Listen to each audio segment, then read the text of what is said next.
शुरू करते हैं। माँ शाकंभरी दुर्गा माता का सौम्य रूप है। माँ शाकंभरी जग कल्याण के लिए पृथ्वी लोक पर आई थी। इनकी 4 भुजाएं हैं। इन्हें वनस्पति की देवी भी कहा जाता है। माँ शाकंभरी के दर्शन और पूजन से अन्न, फल, धन धान्य और अक्षय फल की प्राप्ति होती है। आइए जानते हैं माँ शाकंभरी की 2 कथाएं। एक कथा के अनुसार एक समय पृथ्वी लोक पर अकाल पड़ गया था। सूखे के कारण धरती बंजर हो गई थी। कहीं भी पानी की बूंद नहीं बची और फलस्वरूप पेड़ पौधे, वनस्पतियाँ और जीव जंतु नष्ट होने लगे। तब देवताओं और ऋषि मुनियों ने मिलकर देवी की स्तुति आरंभ की। उनकी स्तुति से प्रसन्न होकर माँ भगवती शाकंभरी रूप में प्रकट हुई। जैसे ही माँ शाकंभरी धरती पर प्रकट हुई, उसी समय बहुत जोरों की वर्षा शुरू हो गई और चारों तरफ हरियाली छा गई। उस दिन पौष मास की पूर्णिमा थी, इसीलिए पौष मास की पूर्णिमा को शाकंभरी जयंती के रूप में मनाया जाता है। आइए अब जानते हैं माँ शाकंभरी की पौराणिक कथा। एक समय दुर्गम नाम का एक महान दैत्य था। उसने सोचा कि देवताओं का बल वेद हैं, क्यों ना मैं वेदों को ही नष्ट कर दूं। यदि वेद लुप्त हो गए तो देवता भी लुप्त हो जाएंगे।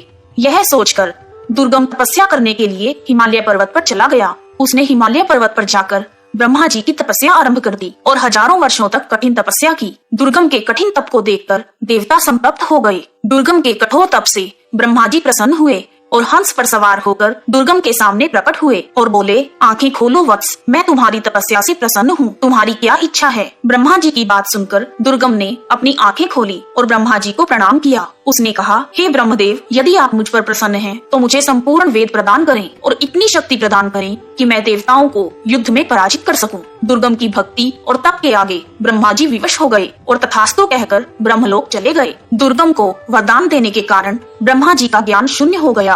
पूरे ब्रह्मांड में हाहाकार मच गया। जब देवताओं और ऋषि मुनियों को कोई और राह नहीं मिली, तो उन्होंने देवी भगवती की स्तुति आरंभ की। देवताओं और ऋषि मुनियों की स्तुति से प्रसन्न होकर देवी भगवती शाकंभरी रूप में प्रकट हुई। माँ शाकंभरी के प्रकट होते ही देवताओं और ऋषि मुनियों ने देवी को अपनी समस्या से अवगत कराया और कहा, हे माँ, हम भूख से पीड़ित हैं, इसीलिए हम पूरे विधि विधान से आपकी स्तुति करने में असमर्थ हैं। हे अम्बे, आप दुर्गम दैत्य से वेद छुड़ाने की कृपा करें, जिससे पूरे ब्रह्मांड का कल्याण हो। सबकी प्रार्थना को सुनकर माँ शाकंभरी ने उन्हें अनेक प्रकार के शाक, अन्न तथा स्वादिष्ट फल खाने के लिए दिए और पशुओं को खाने के लिए हरी घास प्रदान की। जब दुर्गम को इस बात का पता चला, तो उसने अपनी सेना को युद्ध के लिए तैयार कर लिया और अस्त्र शस्त्र से सुसज्जित होकर माँ शाकंभरी को युद्ध के लिए ललकारने लगा।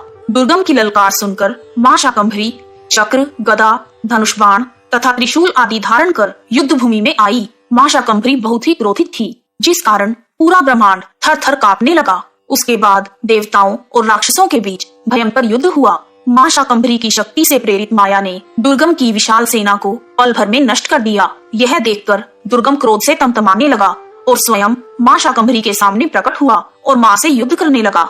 माँ शाकंभरी के बाणों ने दुर्गम की छाती को छलनी कर दिया और देखते ही देखते दुर्गम प्राणहीन हो गया। दुर्गम की मृत्यु के पश्चात तीनों लोकों में माँ भगवती की जय जयकार होने लगी। देवता और ऋषि मुनि माँ शाकंभरी की वंदना करने लगे। शरणागत दीना परित्राण परायणे सर्वशयर्ति हरे देवी नारायणी नमोस्तुते।